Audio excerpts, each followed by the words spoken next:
Hello, Radhe Radhe दोस्तों। तो कैसे हैं आप सभी लोग? आई होप आप अच्छे ही होंगे। तो आज की हम तीसरी क्लास जो ईबीएस की है उसको लेके आ चुके हैं, और जिसमें हम एनिमल किंगडम और जंतु जगत के बारे में पढ़ने वाले हैं इस क्लास में। तो आज की क्लास को मैं शुरू करने से पहले ट्रिब्यूट देना चाहूँगा बशीर वद्र साहब को। आई होप आपको ये न्यूज़ मिल ही गई होगी। काफ़ी दुखद है कि मेरे तो काफ़ी फेवरेट राइटर थे, मैं उनकी अक्सर कर गज़ल या नज़्म पढ़ता रहता था। तो उनका स्वर्गवास कल हो गया। तो उनको ट्रिब्यूट करते हुए एक उनकी पसंदीदा जो गज़ल है मैं उसको पढ़ना चाहूँगा, उसकी चंद पंक्तियाँ। उसके बाद हम अपनी इस क्लास को शुरू करेंगे। तो बशीर वद्र साहब जी लिखते हैं कि सर झुकाओगे तो पत्थर देवता हो जाएगा, इतना मत चाहो उसे, वो बेवफा हो जाएगा। हम भी दरिया हैं, हमें अपना हुनर मालूम है, जिस तरफ भी चल पड़ेंगे रास्ता हो जाएगा। कितनी सच्चाई से मुझसे ज़िंदगी ने कह दिया, तू नहीं मेरा तो कोई दूसरा हो जाएगा। मैं खुदा का नाम लेकर पी रहा हूँ दोस्तों, जहर भी इसमें आकर दवा हो जाएगा।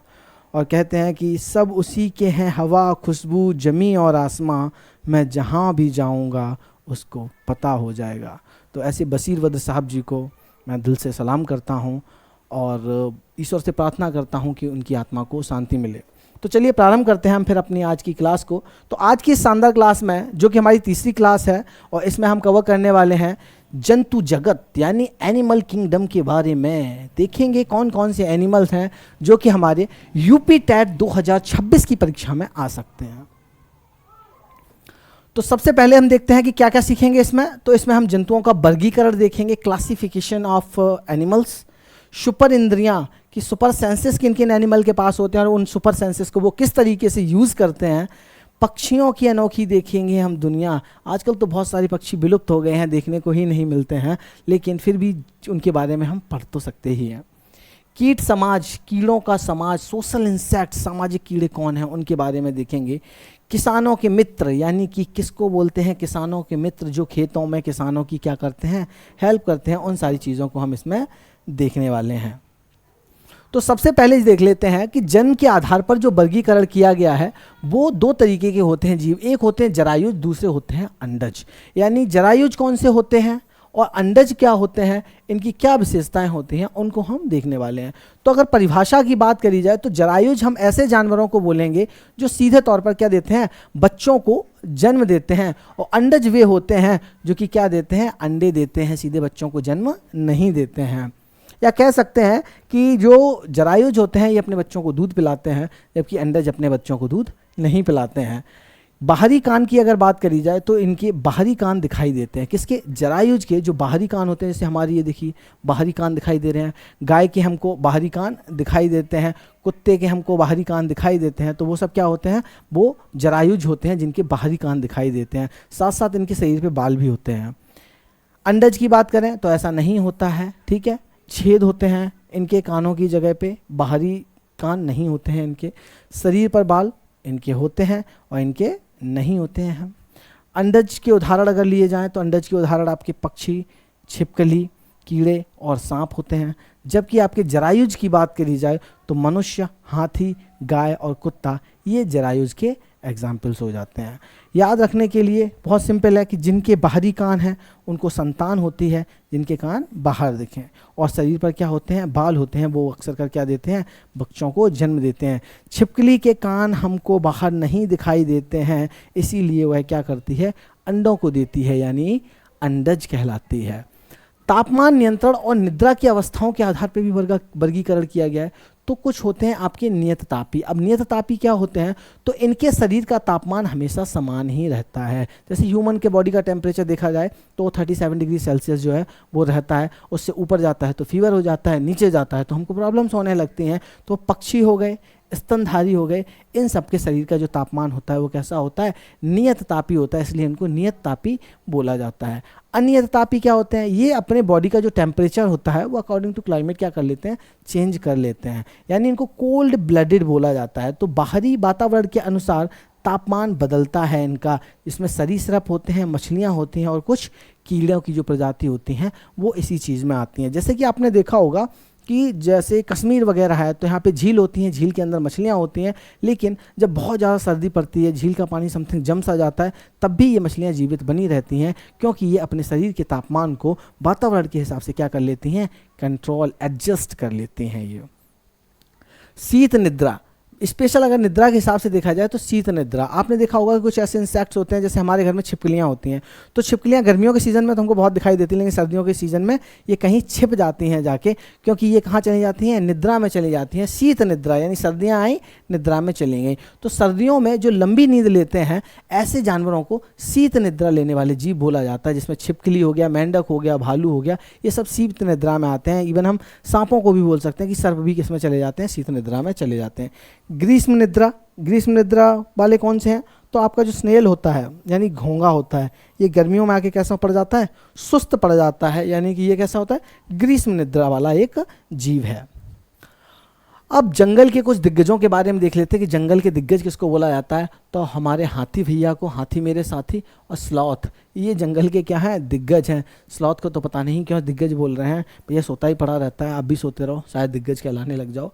तो हाथियों की अगर बात करें तो हाथियों की विशेषता ये होती है कि हाथियों में जो इनका मुखिया होता है वो कौन होता है, सबसे बुजुर्ग जो मादा हथनी होती है वो इस झुंड को चलाती है। यानी कि इसमें हमें क्या देखने के लिए मिलती है, मात्र सत्तात्मक सत्ता देखने के लिए मिलती है। फैमिली वाला जो चैप्टर हमने कवर किया था उसमें हमने देखा था कि मात्र सत्तात्मक क्या होता है परिवार और पितृ सत्तात्मक क्या होता है। तो पितृ सत्तात्मक क्या होता है, कमेंट करके आप बताइएगा। तो अभी हम फिलहाल ये जानेंगे कि जो हाथी होते हैं तो हाथियों का झुंड कैसा होता है, तो वो मात्र सत्तात्मक होता है। सबसे बुजुर्ग जो हथनी होती है वो उसको लीड करने का काम करती है। झुंड की बात करें तो इसमें 10-12 मादाएं होती हैं, बच्चे होते हैं, और नर जो होते हैं 14-15 साल में झुंड को छोड़ देते हैं। बेचारे परेशान हो जाते हैं चिक चिक से, जो भी होती है उनको परेशानियाँ, और परेशान होने के बाद वो क्या करते हैं, झुंड को छोड़ देते हैं। आहार की अगर बात करी जाए तो एक दिन में 100 किलो यानी लगभग क्या 1 क्विंटल ही ये पत्ते खा जाते हैं। और 3 महीने के बच्चे का जो वजन होता है वो 200 किलो होता है। इसीलिए किसी बच्चे का वजन ज़्यादा हो तो क्या बोलते हैं, हाथी का बच्चा। तो ठीक है, तो 3 महीने का जो बच्चा होता है हाथी का उसका 200 किलो तक वजन होता है। नींद व अगर शौक की बात करी जाए तो इनको केवल 2 से 3 घंटे सोना होता है। बाकी का इनका फेवरेट स्पोर्ट की बात करी जाए तो कीचड़ में खेलते हैं, क्योंकि कीचड़ जो होता है वो इनकी त्वचा को ठंडा रखता है, और जब वो गीला कीचड़ इनकी बॉडी पे लगता है फिर कानों से हवा कर करके बड़ा बढ़िया ठंडा ठंडा ये क्या कराते हैं, अपने आप को फील कराते हैं। तो हाथी के बारे में सबसे ज़्यादा इंपॉर्टेंट ये है कि हाथियों में क्या देखने के लिए मिलता है, तो वो मात्र सत्तात्मकता देखने के लिए मिलती है, क्योंकि जो मादा हथनी होती है सबसे उल्लस होती है, वही इसको क्या कर रही होती है, लीड कर रही होती है। अब बात कर लेते हैं स्लॉथ भैया की, जो कि काफ़ी स्लो हैं। तो ये उल्टे लटक कर सोना पसंद करते हैं भाई साहब। और ये क्या करते हैं, नींद कितनी लेते हैं, तो ये दिन भर 17 घंटे पेड़ पर उल्टे लटक कर सोते रहते हैं। दिखने में तो ये भालू जैसे होते हैं, पर ये भालू होते नहीं हैं। इनके जीवन काल की बात करी जाए तो ये अपना पूरा जीवन 40 वर्ष का जीते हैं, और पूरे जीवन में केवल बेचारे 8 पेड़ों पे ही घूम पाते हैं। यानी एक पेड़ पे तब तक रहेंगे जब तक उसके सारे पत्ते खा नहीं जाएंगे। और उसके अलावा इतने आलसी हैं कि सोच करने के लिए यानी फ्रेश होने के लिए भी पूरे सप्ताह में केवल एक बार ही नीचे ये उतरने का काम करते हैं। तो एग्ज़ाम टिप्स की अगर बात करें तो हाथी के बच्चे का वजन कितना होता है, 3 किलो, 3 महीने के तो 200 किलो वजन होता है। कितना खा जाते हैं ये एक दिन में, तो 100 किलो खा जाते हैं। स्लॉथ 17 घंटे पेड़ पे लटक के सोता रहता है, और इसका जो जीवन चक्र होता है वो 40 वर्ष का होता है। अब सुपर इंद्रियों वाले कुछ शिकारियों को देख लेते हैं, जिनमें स्पेशल हमारे बाघ आते हैं, और कौन आते हैं, सर्प आते हैं। तो बाघ की बात करी जाए तो रात में हमसे 6 गुना बेहतर देख पाने की शक्ति किसके पास होती है, ये बाघ के पास होती है। इनकी आँखें कुछ कहते हैं नाइट विजन कैमरे के साथ में एकदम क्लियर देखती हैं इनकी आंखें। इनकी ये जो मूछें आपको दिख रही है ना, ये मूछें नहीं है, एक्चुअली क्या है, ये इनके सेंसर हैं। हवा में जो कंपन होते हैं उनको ये क्या करते हैं, महसूस करते हैं, और शिकार का एकदम सटीक पता लगा लेते हैं कि शिकार कितनी दूरी पे है और कितनी स्पीड से हमको दौड़ना चाहिए कि हम इसको ओवरटेक कर पाएंगे। कान अलग अलग दिशाओं में घूम सकते हैं, यानी इनके कान जो है ऐसे लगा इस तरीके से घूम के दोनों तरफ की आवाज़ों को ले लेते हैं, जिसकी वजह से ये क्या हो जाते हैं, और भी साफ शिकारी बन जाते हैं। इनकी जो गर्जना होती है वो 3 किलोमीटर दूर तक सुनी जा सकती है, इतना तेज़ दहाड़ते हैं। बात करते हैं अगर सर्प की, तो सुनना, इनके बाहरी कान नहीं होते हैं। अभी हमने पढ़ा था जिनके बाहरी कान नहीं होते हैं वो कैसे होते हैं, अंडज होते हैं, यानी ये सीधे बच्चों को जन्म नहीं देते हैं, अंडे देते हैं। ये केवल जमीन के कंपन जो वाइब्रेशंस होते हैं उनको महसूस करते हैं। हम लोग सांप को देख के अगर ऐसे ताली मारते हैं ना, तो ताली में वो क्या होता है, सिर्फ जो कंपन होते हैं, वाइब्रेशंस होते हैं उनको सुनते हैं, बाकी का उनकी आवाज़ को नहीं सुनते हैं। वाइब्रेशंस होते हैं उनको महसूस करते हैं, सुनते ही नहीं है। दांत की अगर बात करें तो इनके दो खोखले दांत होते हैं। आपने देखा होगा जब सर्पदंश होता है या सांप किसी को काटता है तो दो छोटे छोटे इस तरीके से हमको छेद दिखाई देते हैं बॉडी पे, कहीं भी इस तरीके से। तो वो क्या होते हैं, वो जो दो खोखले दांत होते हैं जो कि कंप्लीटली विष से भरे हुए होते हैं, वही विष को फैलाने का काम करते हैं। और ये भी क्वेश्चन पूछा जाता है कि सांप की जो दवा होती है जहर की, वो सांप के जहर से ही बनाई जाती है। इस चीज़ को आप याद रखेंगे। तो यहाँ पे कुछ सांप की प्रजातियाँ हैं, कोबरा दे रखा है, कॉमन क्रेट दे रखा है, स्मेल वाइपर दे रखा है, सॉस्कल्ड वाइपर दे रहा है जिसको अफाई भी बोला जाता है। बाकी का इन सांपों के बारे में अगर आपको डिटेल में पढ़ना है देन हमारे व्हाट्सएप नंबर पे आप यूपीटेट 2026 नोट्स लिख के डाल दीजिएगा, आपको नोट्स प्रोवाइड वहाँ करा दिया जाएगा। लेकिन अभी एग्जाम के पॉइंट ऑफ व्यू से और समझने के लिए जितना इंपॉर्टेंट था आपका सुपर इंद्रियों में, वो यहाँ पे मैंने आपको बता दिया है। नेक्स्ट अगर बात करें, रोचक कुछ तथ्य देख लेते हैं, अजब गजब विशेषताएं और सोने का समय। तो रोचक विशेषताओं में अगर बात की जाए तो चूहा जो होता है, कृदंत रोटेंट, इसकी दृष्टि काफ़ी कमज़ोर होती है, लेकिन सूंघने और स्वाद की इसके अंदर जो क्षमता होती है वो काफ़ी उत्कृष्ट होती है। कहीं भी आप खाना छुपा के रख दीजिए, ये बंदा उसको ढूंढ के पहुंच ही जाएगा। डॉगी जी की बात कर लें, कुत्ते की बात करें, तो ये मलमूत्र से अपना क्षेत्र पहचानते हैं, बड़े अनहाइजीन है। मतलब ये जहाँ तक इनका एरिया होता है वहाँ हर जगह देखा है आपने, कहीं भी टांग उठा के मूत्र देते हैं, तो वो एक्चुअली क्या होते हैं, अपना एरिया डिसाइड कर रहे होते हैं। तो टॉयलेट कर करके पूरा एरिया डिसाइड करते हैं और उसी को सुन के ये क्या करते हैं, ये पता लगा लेते हैं कि क्या इनका एरिया है। कलर ब्लाइंडनेस, अगर कलर ब्लाइंडनेस की बात करी जाए तो कलर ब्लाइंडनेस क्या है, बर्धानता एक रोग होता है जिसमें व्यक्ति क्या होता है, कलरों को नहीं पहचान पाता है। लेकिन इससे इस तरीके के हमारे डॉगेस भाई होते हैं, ये भी कलर्स को नहीं पहचान पाते हैं।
Sorry for the interruption.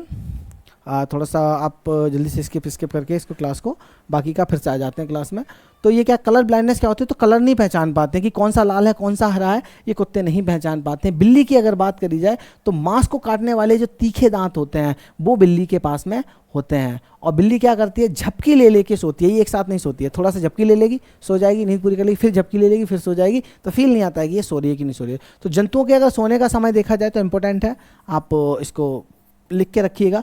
Giraffe जो है वो 2 घंटे की नींद लेता है, गाय भैंस जो होती है वो 4 घंटे की नींद लेती है, बिल्ली 12 घंटे की नींद लेती है, और जो स्लॉथ होता है वो 17 से 18 घंटे की नींद लेता है। लेकिन बिल्ली की नींद लेने की खासियत क्या है कि वो झपकी ले लेके सोती है, यानी पलकों को झपकाती रहती है वो। पक्षियों की अद्भुत दृष्टि की अगर बात करी जाए तो ये एक कोशिकीय होती है इनकी दृष्टि, यानी सिर के दोनों ओर इनकी आंखें होती हैं और एक साथ 2 अलग अलग चीज़ों पर ये क्या बना पाते हैं, अपना फोकस बना पाते हैं, और उनको अपना सिर भी हिलाने की ज़रूरत नहीं होती है। सुपरविजन वाले अगर पक्षियों की बात करी जाए तो उनमें आते हैं हमारे उल्लू भाई साहब, यानी आउल जी होते हैं। इनको रात्रिचर बोला जाता है। ये अपनी गर्दन को 270 डिग्री तक पीछे घुमा सकते हैं। हम कितना घुमा सकते हैं, मैक्सिमम 90 डिग्री, लेकिन ये कितना घुमा लेते हैं, तो ये 270 डिग्री तक अपनी गर्दन को घुमा के देख सकते हैं। मैना की अगर बात करी जाए तो झटके से अपनी गर्दन को आगे और पीछे करती है, एकदम टक टक टक करके ये क्या करती है, आगे पीछे कर सकती है मैना। द्विनेत्री इसको बोला जाता है, किसको, आपका आउल होता है और ह्यूमन होता है, उसको द्विनेत्री बोला जाता है, क्योंकि इनकी सामने की तरफ आंखें होती हैं और दूरी का ये सटीक अनुमान लगा पाते हैं इंसान और उल्लू। इंसान भी थोड़ा सा उल्लू ही है, ठीक है। उसके अलावा ये बाज भाई साहब उड़ रहे हैं, तो मनुष्य जो होता है वो 2 मीटर तक सही से देख पाता है, गिद्ध, चील और बाज 4 गुना दूरी यानी लगभग 8 मीटर तक बहुत स्पष्ट और अच्छी तरीके से देख पाते हैं। मास्टर बिल्डर्स की अगर बात करी जाए तो पक्षियों के अनेक घोंसलों की, तो इसमें से एक टेलर बर्ड का नाम आता है। ये टेलर बर्ड क्या करती है, इसको दर्जी पक्षी बोला जाता है, जो कि अपनी चोंच को सुई की तरीके से इस्तेमाल करके पत्तों को सुलकर क्या बनाती है, एक अपना प्यारा सा घोंसला जो होता है उसको बनाती है। रॉबिन कलचड़ी की बात की जाए तो पत्थरों के बीच जमीन पर ये अपना घोंसला बनाती है और काफ़ी मुलायम घोंसला बनाती है। उसको बनाने के लिए घास, ऊन, बाल और रुई जैसी चीज़ों को ये क्या करती है, यूज़ करती है। सनबर्ड या जिसको शकरखोरा बोला जाता है, ये झाड़ी की शाखा पर लटका हुआ घोंसला बनाते हैं। अगर आप गांव से बिलोंग करते हैं तो आपने ये शकरखोरे देखे होंगे, इनके घर देखे होंगे। बीवर बर्ड, बीवर क्या होता है, बुनने वाला, यानी बहुत अच्छा सा प्यारा सा ये क्या करती है, ये आपका जो घोंसला होती है उसको बनाती है। और ज़्यादातर इसको कौन बनाता है, नर जो पक्षी होता है वो घोंसला बनाता है, कई सारे घोंसले बनाता है। फिर जो मादा होती है वो डिसाइड करती है कि कौन सा घर ज़्यादा प्यारा है, अच्छा है, अपन तो उसी में अंडा देगी, ठीक है। ये कौन डिसाइड करता है, तो ये बीवर बर्ड्स में जो फीमेल होती है वो ये डिसाइड करती है। यानी मेल बेचारा अच्छे अच्छे घर बनाता है, फीमेल बताती है कि वही ये घर मेरे को अच्छा लग रहा है, इसमें अपने को बच्चे देने हैं, ठीक है, बच्चे क्या, अंडे देने हैं। फाख्ता और कबूतर की बात करी जाए तो फाख्ता जो होता है वो कैक्टस के कांटों या मेहंदी के जो झाड़ होता है उसके बीच घोंसला बनाता है, जबकि कबूतर होता है खंडर या फिर अलमारी के पीछे घरों में आपने इनके घोंसले बने हुए देखे होंगे, लकड़ियों को उठा उठा के लाते हैं और अपने घोंसले को ये बनाते हैं। भारत के कुछ अन्य प्रमुख पक्षियों की बात करी जाए तो ये हमारा राष्ट्रीय पक्षी मोर, 1963 में इसको राष्ट्रीय पक्षी घोषित किया गया था। सिर पर मुकुट होता है और नीले शेड वाला ये प्यारा सा पक्षी कितना प्यारा लगता है। बारिश का मौसम हो, काले काले बादल छाए हुए, अगर आपने गांव में देखा हो बारिश का मौसम, काले काले बादल छाए हुए हैं और मोर की आवाज़, फैले हुए उसके नीले नीले पंख और उसका ये डांस, क्या सीन होता है भाई, ज़बरदस्त सीन होता है। तो इसीलिए तो हमारा ये क्या है, राष्ट्रीय पक्षी है। पेड़ के तने में छेद करके कीड़े खाने वाला पक्षी कठफोड़वा होता है, जिसको हम बारवेट भी बोलते हैं। उसके अलावा गौरैया, स्पैरोज पहले कच्चे घरों में काफ़ी देखी जाती थी, गांव में बहुत होती थी, कुछ गांव में अभी भी हैं, लेकिन घरों के आसपास रहती हैं ये ज़्यादातर। और मोबाइल के टावर और माइक्रोवेव रेडिएशन, अगर 300 मेगाहर्ट्ज़ से 300 मेगाहर्ट्ज़ जो है के कारण अंडे जो भ्रूण होते हैं वो नष्ट हो जाते हैं, जिसकी वजह से इनकी संख्या जो है वो काफ़ी कम हो रही है। तो हमको इनको बचाने के लिए कुछ काम करना चाहिए। दुनिया का सबसे छोटा पक्षी अगर बात करी जाए तो वो है हमारी प्यारी हमिंग बर्ड, जो कि कितनी होती है, 5 सेंटीमीटर की होती है। इसका वजन भी बहुत कम होता है, 1.5 से 2 ग्राम तक होता है और ये पीछे की ओर उड़ सकती है। इम्पोर्टेंट क्वेश्चन है कि कौन सा पक्षी है जो बैकवर्ड या पीछे की ओर भी उड़ सकता है, तो वो पक्षी होता है हमारा कौन सा, तो वो है हमारा हमिंग बर्ड। नेक्स्ट कीटों का समाज भी देख लेते हैं, तो कॉलोनियल इंसेक्ट्स, ये भी एक समाज में रहते हैं।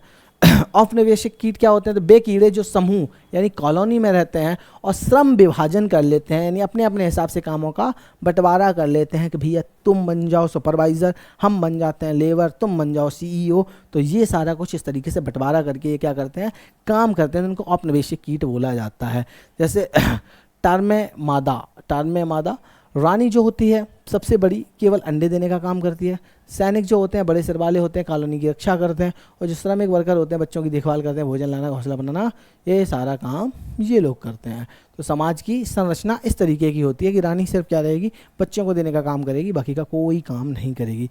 चींटियों की सुपर पावर की बात करें तो चलते समय ज़मीन पर ये गंध छोड़ती हैं, जिससे ये रास्ता बनता जाता है, उसको रास्ते को ये पहचान जाते हैं। अपने शरीर के वजन का ये 10 से 50 गुना वजन तक उठा सकते हैं। मनुष्य अपने वजन का मैक्सिमम 2 गुना उठा पाएगा या 3 गुना उठा ले, लेकिन ये अपने वजन का 10 से 50 गुना वजन भी उठा लेते हैं। उनमें से आता है मच्छर, मॉस्किटो। तो हमारे शरीर की गंध, पैरों के तलवों की गंध और शरीर की गर्मी से हमें ये ढूंढ लेते हैं। हमको समझ नहीं आता है कि रात में हम लाइट बंद कर देते हैं, ये हरामखोर हमें ढूंढते कैसे हैं। तो हमारी बॉडी का जो टेम्परेचर होता है, इनकी आंखों में कौन सा लगा होता है, हीट वेव वाले कैमरे होते हैं, ये देख लेते हैं कि भाई बंदा कहाँ लेटा हुआ है, और जहाँ तक आपका हाथ नहीं पहुँचेगा ना वहीं काटेंगे जाके।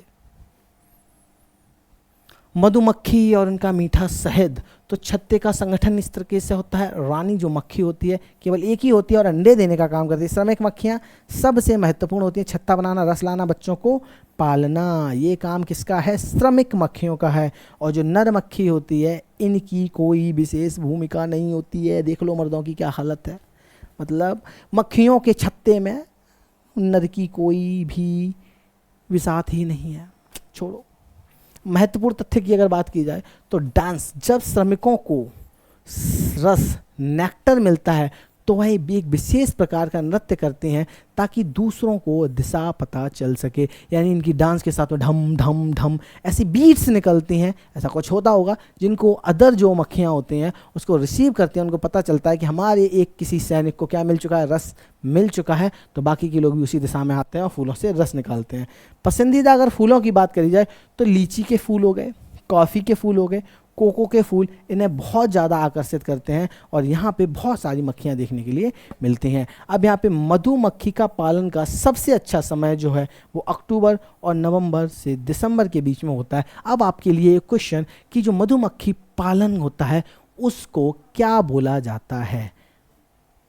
इसको आप कमेंट करके बताएंगे कि जो मधुमक्खी पालन है उसको क्या बोला जाता है। मैं यहाँ लिख देता हूँ, मधुमक्खी, मधु की मक्खी जो है उसका जो पालन होता है उसको क्या बोलते हैं? सेरिकल्चर बोलते हैं? क्या बोलते हैं भैया, ये बताओ आप।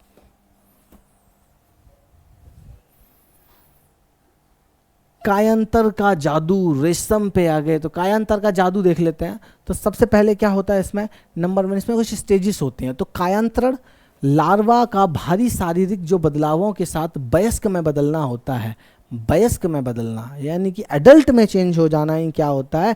कायांतरण होता है। तो सबसे पहले बहुत छोटे छोटे आपको इधर ये दिख रहे हैं इस तरीके के, तो अंडा मादा सहतूत के पत्तों पे देती है। फिर उसके बाद ये तेजी से बढ़ते हैं और ये लावा जिसको हम बोलते हैं कैटरपिलर में चेंज 30 दिनों तक सहतूत के ये पत्ते खाता है और खा खा के अपने आप को डेवलप करता है। उसके बाद ये यहाँ आ जाता है, रेशम का ये स्रोत बनाते हैं। ये तीसरे नंबर पे आता है आपका प्यूपा या कोकून, अपने चारों ओर रेशम का धागा बुनता है। यहीं से हमको क्या मिलता है? रेशम मिलता है। आपको ये कोकून दिख रहा होगा जो कि रेशम का स्रोत होता है। चौथे नंबर पे आ जाता है हमारा वयस्क, कोकून फोड़कर बाहर आता है ये प्यारा सा वयस्क जो काफ़ी डेवलप्ड है। तो वयस्क रेशम कीट एडल्ट सिल्क वॉर्म या इसको मॉथ बोलते हैं। यहाँ से एक क्वेश्चन भी और ले लीजिए आप, आपके लिए क्वेश्चन है कि जो रेशम कीट पालन है उसको क्या बोलते हैं? रेशम कीट पालन को क्या बोला जाता है? यहाँ से आप क्वेश्चन नोट करेंगे कि रेशम कीट पालन जो होता है उसको क्या बोलते हैं? अभी मैं बता भी चुका हूँ इसका आंसर। किसानों के सच्चे मित्र देख लेते हैं। तो किसानों के ट्रू फ्रेंड्स कौन है? तो बेसिकली पहला है कि स्टडी इधर हीरो की बात करी जाए तो केंचुआ है जिसको अर्थवॉर्म बोला जाता है। इसका कार्य क्या होता है? तो मिट्टी में छेद बनाकर उसे पोली यानी भुरभुरी और हवादार बना देता है ताकि हवा इसके अंदर तक जा सके। इसको काला सोना बोलते हैं। मृत पत्तों कचरों को खाकर प्राकृतिक खाद, इसको बर्मी कंपोस्ट बोला जाता है, उसको बनाने का ये काम करते हैं। अब इनके फायदे क्या होते हैं? तो मिट्टी को अम्लीयता क्षारीयता का संतुलन करने का काम करते हैं। इनके अगर संघ की बात करी जाए, किंगडम की बात करी जाए तो वो एनालिडा होता है। ये इंपॉर्टेंट है कि केंचुआ जो होता है वो किस संघ में आता है? तो केंचुआ आता है एनालिडा में आता है। नेक्स्ट है लेडी वर्ड वीटल जो होती है इसका काम क्या होता है? तो लाल नारंगी रंग का भ्रंग जिस पर काले धब्बे होते हैं, ये आपको काले धब्बे दिख रहे होंगे, इसका कार्य होता है ये एफिड्स और अन्य हानिकारक जो छोटे कीड़े होते हैं, इस तरीके के एफिड्स होते हैं ये जो कि फसल को नुकसान पहुंचाते हैं, तो उनको ये खा जाते हैं। इनका फ़ायदा होता है कि फसलें, सब्जियां, अनाज या फलियां सुरक्षित रहते हैं। जो कभी चबे से हमें पत्ते देखने के लिए मिलते हैं वो नहीं मिलते हैं, उनको कौन बचाता है? तो ये लेडी बर्ड जो होती है वो उसको बचाने का काम करती है। केंचुए और सांप दोनों किसान के मित्र हैं, लेकिन दोनों के तरीके में क्या अंतर है? तो एक खाद बनाता है, एक चूहे खाता है, क्योंकि फसल को नुकसान चूहे भी पहुंचाते हैं और चूहों को खाने का काम करता है सर्फ, और मिट्टी को भुरभुरा और हवादार बनाने का काम कौन करता है? केंचुआ। तो इसीलिए ये दोनों क्या हैं? किसान के मित्र हैं। स्पेशल और क्विक रिवीजन देख लेते हैं। तो सबसे पहले हमने वर्गीकरण के बारे में बात किया, क्लासिफिकेशन के बारे में। तो क्लासिफिकेशन में हमने देखे जरायुज जिनके बाल होते हैं और कान बाहर होते हैं, और दूसरे होते हैं अंडज जो कि क्या देते हैं, अंडे देते हैं। नियत तापी और अनियत तापी, नियत तापी ऐसे होते हैं जिनका तापमान हमेशा कैसा रहता है, सेम रहता है। अनियत तापी वातावरण के हिसाब से अपने तापमान को बदल लेते हैं। दूसरा सुपर सेंस की अगर बात करी जाए तो बाघ 6 गुना दृष्टि रखता है रात्रि में देखने की, मूंछों में जो कंपन होता है उससे सही चीज़ें पता लगा लेता है। रेशम कीट की बात करी जाए तो कई मीटर्स की दूरी से ये गंध को ले लेती है। चील या गिद्ध की बात करी जाए तो इसकी 4 × X क्या होती है, इसकी दृष्टि होती है।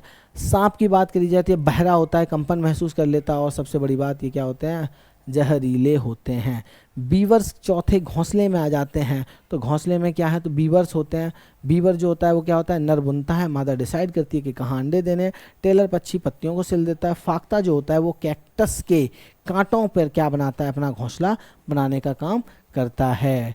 डेटा टू मेमोराइज, स्लॉथ की अगर बात करी जाए तो 17 घंटे नींद लेता है, 40 साल की उम्र होती है। हाथी की बात करी जाए तो 100 किलो ये एक दिन में खा जाता है पत्ते, और 2-3 घंटे की नींद कर लेता है अपनी पूरी, और कीचड़ में खेलता रहता है। और जो मादा हथनी होती है सबसे ओल्डेस्ट, वो क्या करती है, ग्रुप को लीड करती है। मधुमक्खी में क्या होता है, अंडे का समय जो होता है वो अक्टूबर से दिसंबर के बीच का होता है। थोड़ा सा कुछ मूल्यांकन MCQs देख लेते हैं कि कौन सा पक्षी कैक्टस के कांटों या मेहदू की बाड़ में अपना घोंसला बनाता है। तो कौन बनाता है, फाख्ता बनाता है, डव। मधुमक्खी पालन शुरू करने का सबसे उपयुक्त समय कौन सा है, तो सबसे उपयुक्त समय कौन सा है इसमें, अक्टूबर से दिसंबर का है। किस जानवर के आगे के दांत जीवन भर बढ़ते रहते हैं, इसलिए वो ऐसे हमेशा कुतरता रहता है, तो वो गिलहरी होती है, कुछ कुछ कुछ कुछ कुछ क्या कर देती है, कुतर देती है। तो आई होप आपको आज की हमारी क्लास बहुत अच्छी लगी होगी, शानदार लगी होगी। अगर आपको कुछ भी सीखने के लिए मिला है तो प्लीज़ चैनल को सब्सक्राइब कीजिएगा, वीडियो को लाइक कीजिएगा, और एक प्यारा सा कमेंट छोड़ दीजिएगा ताकि हमें अच्छी सी क्लास लेके आएँ। अगर आप चाहते हैं प्रैक्टिस की क्लास भी स्टार्ट करा दें तो कमेंट सेक्शन में ज़रूर बता दीजिएगा। आपके सहयोग के लिए धन्यवाद। मिलते हैं अगली क्लास में, तब तक के लिए मित्रों को राधे राधे, नमस्कार, जय हिंद।